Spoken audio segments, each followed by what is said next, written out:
Hello, everyone. By now, you pretty much have had to have heard that the summer's big movie is Batman Returns. In its first couple of weeks, it has already grossed more than $100 million at the box office, and it is already creating controversy. Some parents contend that Batman Returns, which is rated PG-13, is actually being marketed for younger children, and the movie is just too violent. Let's get an expert opinion on that from USA Today's junior movie critic, 10-year-old Danny Slasky. Please welcome Danny.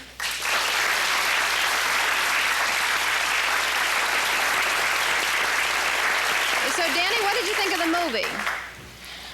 It was very violent. It was a total attack against kids, the whole movie. Everything that kids love was being used against them. Like what? Clowns. Even the Penguin had a ducky boat. So and things that kids could identify presents and mobiles. All that type of stuff were using to hurt kids and capture kids. Penguin's total goal was to hurt kids. You think it was scary then? Definitely for kids. Yeah, for you? I was actually a little bit scared, and I have never been scared of a movie like this before. Yeah. I came out of Terminator 2, fine. Yeah. What do you think about the possibility of younger kids seeing this movie? You're 10, and it frightened you. It's just not for younger kids. The Penguin always had goop coming out of his mouth. Catwoman took her claws and played tic-tac-toe on a man's face. It was just so violent for kids. And with all the McDonald's toys, it's making it sound like it is for kids, and it's not.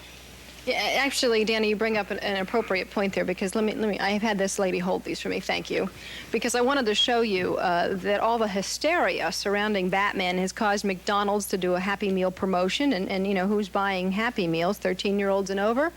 And these are the toys that are on the market now. Of course, the whole Batman series. So it is all geared toward younger kids. These toys are for 4 and up. Let's take a look now at the controversy that this has created. It's the most hyped movie of the summer season, Batman Returns. It's got a lot of violence and some sexual innuendos. So it's rated PG-13, a warning to parents that some material in the movie is not appropriate for children under 13. But some parents say the marketing for the movie is directly targeting kids who are much younger. So how come you want to go see the movie? Because I think it's interesting. What about you? I've seen a lot of commercials, and I think it's going to be a good movie. Here you go. Catwoman. Even before the movie came out, toy stores were stocking the shelves with Batman paraphernalia for kids 4 years old and up. Once the movie broke, it really started flying off the shelves. As soon as we can put it on the shelves, the customers are taking it off. Batman, there's something going on at McDonald's. Better check it out. And a McDonald's promotion is clearly aimed at kids. Buy a Happy Meal, get a Bat toy, even if you're too young to actually see the movie. Some parents are exasperated. I think it's not appropriate at all that they're doing this kind of tie-in for the kids. And when she drives by the movie, she says she wants to go see the movie, and when I tell her she can't see it, she bursts out into tears. Joining us now are Barbara McLean and her 9-year-old daughter, Kara. About a half an hour into the Batman Returns movie, they walked out.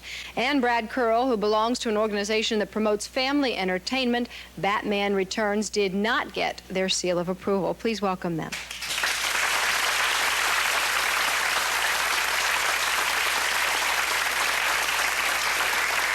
Barbara, obviously you had seen the commercials about Batman Returns and the ads. Did you have any idea what it was going to be like based on that? I think that a lot of the reason that we went to see Batman Returns was based on a lot of the marketing issues. I'm usually quite vigilant about the movies that my children see. I do not let them see PG-13 movies if I haven't seen them first. I have a 12-year-old son. He has been after me for months to see Terminator 2, and he has not seen that. I'm usually very vigilant about that, but I do think that the marketing confused us a little, and a lot of the reason that we went to see it was based on what my memories of Batman were from when I was a child. The TV series. Actually, even probably before that, and that would be the whole series of comic books, which were very, very defined, good versus evil. It was not real violence, rather inferred violence, and it was justice and morality and a lot of other issues that I think are missing from many of the films that we see today. Certainly from Batman Returns, in your view. Batman. All right, Kara, why did you want to see the movie? Well, I thought that it would be different than it actually was, and I didn't think it would have as much violence as it did. Yeah, what did you think of it? You saw about 30 minutes of it before you left. I didn't like it. No, did it scare you? Yes. Yeah, you thought it was violent? Yes. Yeah, did you have bad dreams afterward or not? No. No, but it wasn't, you didn't want to stick around to the end, that's for sure. No. Yeah, Barbara, what happened 30 minutes in that made you leave? Well, I think actually in the beginning of the film, there were some issues that I found were very confounding in terms of looking at what I believe to be very important, and that is just general human suffering. The parents have a child who has a defect, which was not something that we ever saw in the comics.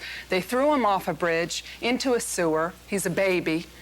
He grows up to be the Penguin. Catwoman is a woman who gets thrown out of a 20-story building because she speaks her mind to her boss. She's abused. And the issues of good and evil were very confusing and very confounding to the children, because here was this woman who had been abused, who then comes back and could have been a good person and helping people, and she didn't do that. So I found that the lines were very gray between good and evil. What's right and what's wrong. Danny, did you see younger kids in the theater when you went to see it? How many times have you seen it? I saw it twice to get a real good view of it. And the second time I saw it... It's his job, no snickering. He had to see it twice, right? The second time I saw it, when I saw the younger kids, I really wanted to tell them not to see this. It's really scary. Yeah. It's a really scary movie. Brad, what's your biggest complaint with the movie?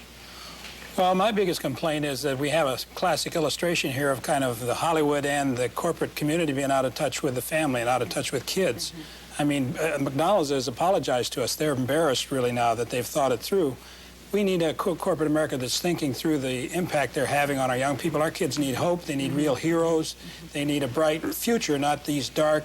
And the film was full of little dirty, really raunchy little dirty jokes and lots of extreme violence. What has that got to do with inviting 6- and 8-year-old kids to the movies? All right. We did invite McDonald's and Warner Brothers and Kenner, which makes the toys on today. They all declined to appear. They did give us a couple of statements. Let's look at the McDonald's quickly. McDonald's says, I'm paraphrasing here, they wanted to give young people a chance to experience the fun and excitement of Batman. They go on to say, we recognize our responsibility to our customers, and it was certainly not our intent to confuse parents or disappoint children. We're committed to maintaining their trust in McDonald's and sincerely regret any confusion. Warner Brothers says the movie is rated PG-13. It's up to the parents to take the responsibility of taking their kids to see the movie. And Kenner Products says kids can act out the fun of Batman in a manner that is wholly appropriate for their age group, and that's why they're making the toys. What do you think of those statements, Brad? Well, I think it's, you know, a little bit of a cop-out. I don't think they're going to do this again. I think McDonald's will think through better next time the kinds of movies they sponsor. Who do you think is really to blame? Is it the makers of the movie, or is it the people who end up marketing it? We've talked with a lot of the executives in Hollywood who are in charge of distribution, et cetera, and a couple of them have told us, frankly, we're embarrassed by 90% of the stuff that we distribute to kids. We don't want our own kids to see it. 70-80% of the movies made in recent years are R-rated, and yet they're called horny boy movies, many of them. They're specifically made for teenage boys to take their girlfriends to. So it's a con job out there on our kids. They're not really caring about the welfare of our children. All right, let me get to a commercial break, and we'll come back and continue to talk about Batman Returns.